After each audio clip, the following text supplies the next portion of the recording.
Hello, and welcome back to my channel. And if you're new here, thanks for stopping by. Today's barrier breaker is Carlene, and here is her testimony. It was 1988 or 89.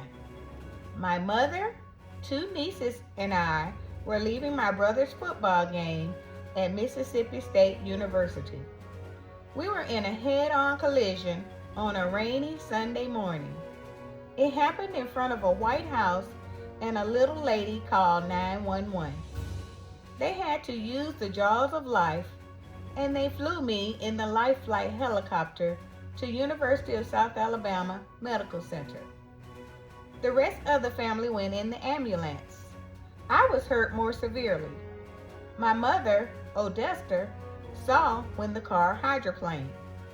I, the driver, did not. The car lifted on top of the water. We were hit head on.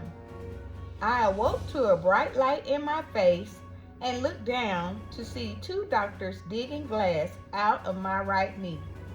Thank God that my whole body was numb. The rest of my family had gone home that day. I stayed in the hospital for about a week. Everyone was cut up. The top part of my ear was severed and had to be sewn back together. There was a cut under my nose. My lip was cut, and all my teeth were loose. My niece, Shay's collarbone was broken due to being thrown under the dashboard. Her tongue was cut because a pair of scissors was in the glove compartment, and her arm was broken. My niece, Keisha, was lying in my mother's lap, and upon impact, she was thrown into the back of the passenger seat, and once she arrived at the hospital, she had broken her collarbone and right arm. Doctors had negative reports for all of us, but God. There were months of recovering for us all, but God blocked death and said no. God blessed all of us after this horrific accident to thrive and heal, to lead very productive and blessed lives. To God be the glory. God has been and is still working miracles. It was a long healing process for the four of us, but the family pulled together, came under one roof, and on one accord. When we went back to claim the car, the man said, "It's too bad for the driver." My mother replied, "Here is the driver right here." The man looked at me as if I was a ghost.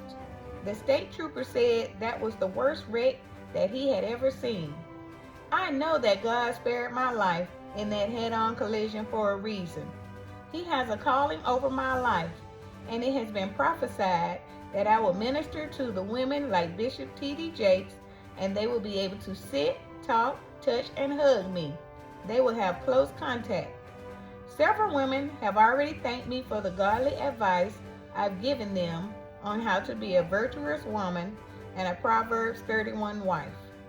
I just thank the Lord in advance for the work that He's getting ready to do in my life. Thank you for watching.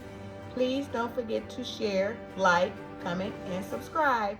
Have a great day. Bye.